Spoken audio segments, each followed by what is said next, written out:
మంత్రి గారికి ఘనంగా స్వాగతం పలికిన అమరచింత కాంగ్రెస్ పార్టీ తెలంగాణ రాష్ట్ర మంత్రిగా పదవి బాధ్యతలు చేపట్టిన అనంతరం తొలిసారిగా మక్తల్ నియోజకవర్గంలోని అమరచింత మండల కేంద్రానికి విచ్చేసిన తెలంగాణ రాష్ట్ర పశుసంవర్ధక పాడి పరిశ్రమ అభివృద్ధి మత్స్య క్రీడలు యువజనుల శాఖ మంత్రివర్యులు గౌరవ శ్రీ డాక్టర్ వాకిటి శ్రీహరికి అమరచింత మండలంలోని కాంగ్రెస్ పార్టీ నాయకులు కార్యకర్తలు అభిమానులు పెద్ద ఎత్తున స్వాగతం పలికారు.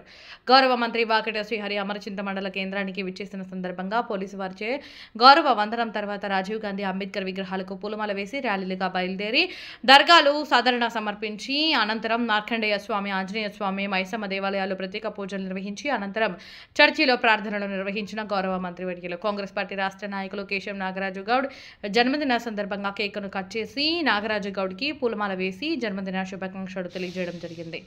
అనంతరం గౌరవ మంత్రివర్యులు మాట్లాడుతూ కూతురు అల్లుడు వస్తే ఎక్కడా పడుకోవాలి, కనీసం ఉండడానికి 2 పడకల గదులైనా అవసరమని చెప్పి ఓట్లు వేసుకుని గడిచిన 10 సంవత్సరాలలో ఒక్కటంటే ఒక్క డబుల్ బెడ్రూమ్ ఇల్లు మన నియోజకవర్గంలో కట్టించలేని దౌర్భాగ్యమైన పరిస్థితిని మనమందరం చూశామని అన్నారు. కానీ ఇప్పుడు ఉన్నటువంటి మన కాంగ్రెస్ ప్రభుత్వం, ప్రజాప్రభుత్వం పార్టీలకు అతీతంగా బరకం వేసుకున్న ప్రతి పేదోడికి ఇందిరమ్మ ఇల్లును ఇచ్చి తీరుతామని ఈ సందర్భంగా అన్నారు.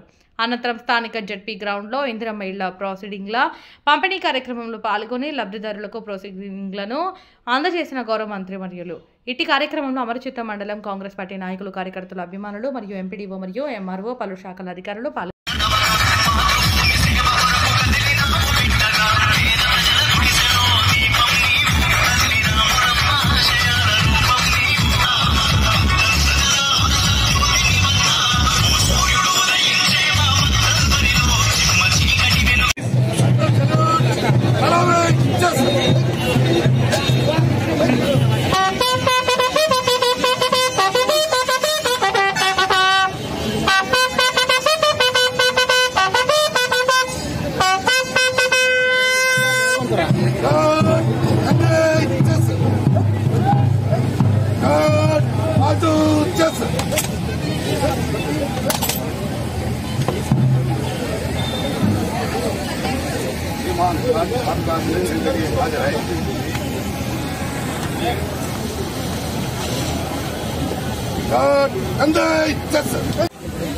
మరి అమరచింత నియోజకవర్గం అనేది ఒకటి ఉంది.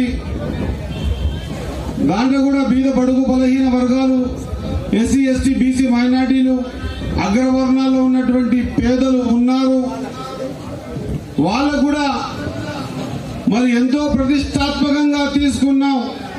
డబుల్ బెడ్రూమ్ ఇల్లు కట్టించి ఇస్తామని చెప్పి మరి ఆనాడు ఇందిరమ్మ ఇల్లు ఇస్తే ఆ చిన్న ఇంట్లో ఎట్లా పడుకుంటారు? డబుల్ బెడ్రూమ్ ఇల్లు మేము ఇస్తాం, అల్లుడొచ్చినా బిడ్డొచ్చినా కొడుకున్నా కోడలున్నా మేకలను కట్టేసుకోవాలన్నా మా డబుల్ బెడ్రూమ్ ఇల్లు చాలా గొప్పది, పెద్దది అని చెప్పి ఆశ చూపించి ఈ అమరచింత టౌన్ అండ్ మండలంలో ఉన్నటువంటి ఈ అమాయక ప్రజల్ని మోసం చేసి ఓట్లు వేసుకొని 10 సంవత్సరాలు అధికారంలో ఉన్న బీఆర్ఎస్ పార్టీ, నేను ఈ వేదిక ద్వారా గుర్తు చేస్తా ఉన్నా, అక్కడక్కడ నన్ను అడగాలని అనుకుంటున్న వాళ్ళకు ఒక మాట చెబుతున్నా.